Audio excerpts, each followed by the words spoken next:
Rose Petals, Chapter 5. The chauffeur pulled up to the hotel where Rin stood outside waiting. He wore a pullover hoodie to hide most of his features from passers-by. Mr. Shima was strict on when and where the boys went. He knew that some things couldn't be helped and that it would be hard to keep track of Rin and Yakuto. He had arranged a chauffeur service to be there when needed, so that the boys wouldn't have to take the public transit. A taxi might have been okay, since most of the drivers were elderly or were still listening to music from the early to late 70s.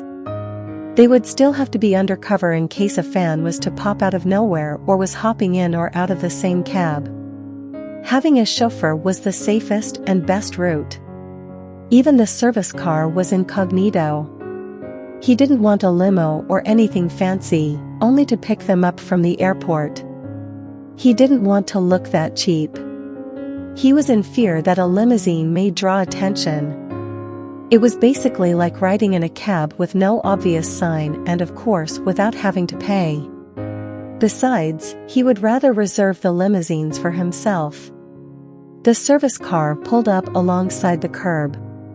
Rin quickly got in. The driver was his usual Mr. Chinin, who had been part of the Shima's household since Rin could remember.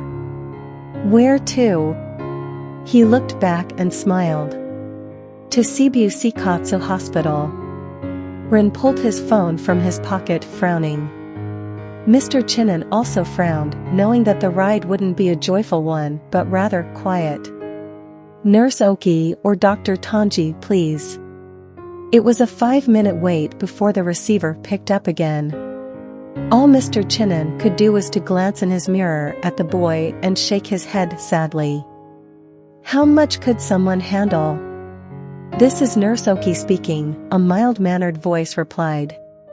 "Hello, Nurse Oki." Before Ren could finish his sentence, the woman spoke again. "Oh Ren, it's been a while. How are you?" "I'm fine, thank you. I'm heading to you right now." "Oh good. I'm delighted. I'll have everything prepared for you when you get here." "Thank you for everything." "It's no problem. I'll see you then." "Oh, and Rin, don't worry so much. Bye-bye." He ended the call and gazed back out the window at the ongoing traffic. The engine of a public bus could be heard as it slowly crept up alongside the car. The bus was packed. It was a little past noon and most people were either going to work or going home for lunch. As they came to a stoplight, his eyes darted around as he quickly glimpsed each passenger. He could see a few girls dressed in school uniforms, probably playing rookie. But his gaze was diverted to a slim figure standing holding onto the handlebars as she juggled a book in her other hand. She must have felt his stare, for she slowly lowered her book and gazed back at him. Her green eyes met his. Before he could blink, realizing who she was, she promptly immersed herself into the crowd of bodies around her. Her black ponytail still stood out even though most of her was hidden. Foolish, how childish, he thought and looked straight ahead. Mr. Chinin looked into his mirror, catching something in Rene's eyes he hadn't seen in a while. What's this?" he thought quietly. As the car began to pick up speed again, he looked back to see where the bus was heading. It was a distance behind them, but was still going straight. He knew it made a stop at the hospital, before it turned right, to head to the transit station. He got out in front of the hospital entrance and poked his head in the window. His tired eyes looked at the driver. "I'll be here a few hours. Go home. I'll call you when I'm done."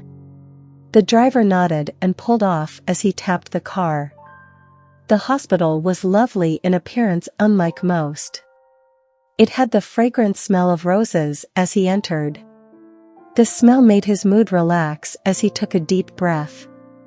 He passed the front desk clerk, waved and made his way towards the elevator. As he looked around aimlessly for his floor number, the door slowly began to close. He looked up to see someone running towards the elevator, hands waving like a mad person. He pushed the open button and watched as the heavily breathing girl got on, her head still down as she gathered to compose herself, trying hard to catch her breath. "Thank you," she said, never glancing up, her hands still on her knees. The elevator door closed and began to move up. The smell of roses became even stronger. He looked at her as she looked up to greet him with a smile. Her smile diminished. It was her. She stared at him for a moment, cleared her throat and looked away. His gaze still fixated on her, he spoke in a matter-of-fact tone. "What floor?" "Oh, 5th please." He pressed the button for the 5th floor. Hesitating a little, he pressed floor number 13. He was relieved to see that she never looked his way, but kept her head down in silence. The silence was unbearable as his mind began to clutter with all sorts of thoughts. Is she here to see someone also? Is she here for herself? What is she doing here? The 5th floor?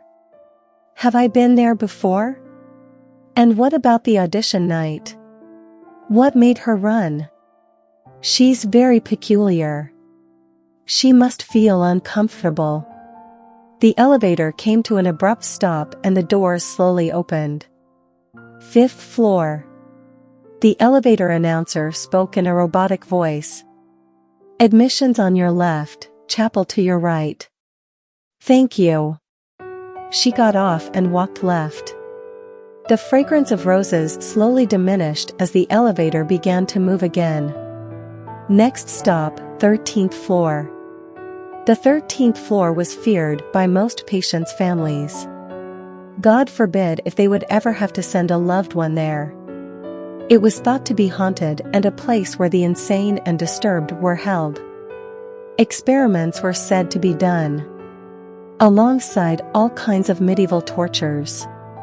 Rumors were too far from the truth. Only a few suffered from any form of mental illness or a mental breakdown. The floor was extremely clean, bright and airy. It had trees and all sorts of plants near the waiting area. There were seating areas with large windows that looked out at the recreational park. Other parts of the hospital view was the massive parking lot. He got off and walked towards the nurses' station. A group of nurses had already gathered for their afternoon lunch gossip. They looked up at Ren and smiled. He smiled back and signed his name on the visitor's form. Nurse Oki came out of a patient room, quietly closing the door behind her. She walked towards him with a grin that covered most of her face. She motioned him to follow her, leading him down a long hallway of patient rooms. They stopped in front of the door, 13M. She opened it and they both stepped inside. The door was slightly left ajar. Sitting in the chair near the window was a fragile, almost pale figure. She was not elderly at all, just frail. She moved not as she stared out the window. I'll leave you too. Go on, she'll be happy to see you. She placed her hands on Ren's arms and smiled, reassuring him that everything would be okay. When he didn't budge, she pushed him forward. After you're done, Dr. Tanji would like to go over her charts with you. She smiled again and immediately closed the door behind her. Ren slowly moved towards the figure. He stood in front of her for a moment and reached out to touch her fragile shoulders. He knelt down and placed his hands over hers. Whispering, he spoke slowly. I miss you so much. The figure did not move but continued to peer out of the window. He brushed a strand of her red hair back, revealing her white cheekbones. He kissed her and touched her cheeks softly. The figure, startled by his interruption, looked at him. Kiyo? Kiyo? She leaned forward as if to get a closer look of who stood before her. She squinted her eyes and leaned back into her chair. "No, it's me, Ren. I'm Ren." He spoke softly, touching her face again. "Ren?" She leaned forward again, but closer to his face as she studied it. "Where is Kyo? Where is my son?" Ren looked at her helplessly. He laid his head on her lap and whispered as tears began to fill his eyes. "There's no Kyo, I'm Ren." She stared down at him, the boy whose head laid still in her lap. "Ren?" Her hands were shaking as it moved to caress his hair. "Ren, no. No. No." She shoved him away from her. "Where is my son? Where is Kyo? My boy, my boy." Her voice became loud and agitated. Ren swiftly rose to his feet. His heart was pounding, each beat skipping and moving faster. He stared at her fearfully, knowing that she would be out of control. "Murderer, murderer. Stay away from me and my son. You murderer, murderer. Kyo, you murdered Kyo." As he tried to grab her, her arms began to swing wildly. Her screams grew louder as she clawed her fingernails into his skin, tearing and ripping away like a knife. He yelled out in pain. "Nurse, nurse, someone please." He tried to hold off his attacker the best way he could without doing any harm to her fragile body. "Nurse, someone help me." He looked around for the emergency call button, but it was too far from his reach. "Dear God, help me." He cried out as she bit into his skin. "Ah. Please, someone." The door flew open and 3 male nurses rushed in, followed by Nurse Oki, who held a syringe in her hand. They grabbed the figure that was now kicking and biting at anyone who came close. Ren watched, holding his arm, as the nurses laid her on her bed, strapping her in tightly. The needle went into her arm and her body became lifeless. He stood there in silent horror. The nurses placed the covers over the induced body as they began to hook back up the monitors and her eyes slowly closed. Nurse Oki looked back at Ren. She was nearly out of breath and her once bubble personality had now faded. Her face was stern. "Go get that clean. I'll contact Dr. Tanji. Wait for me at the station." Ren nodded a yes and looked back at the bed. Still holding his arm, he walked out of the room and headed towards the restroom. He knew that in minutes there would be gossip about the crazy lady in room 13M. If he could avoid any verbal attack on her, he would. But what was he to do? People were bound to talk about what had conspired, most likely mixing in reality with fiction. It seemed as if this was some kind of fiction, cut out of some horror comic or movie. Even though there would always be gossip about her, he felt that this was the best place for her, unlike before. She was discarded by someone she loved and thrown into an asylum. He couldn't just leave her there. Every day being drugged up and abused by the workers. Not to mention the filthiness. He was only allowed to see her once a month. On Sundays when the priest would visit, two sometimes administered last rites to the desolate or prayed over the mentally sick.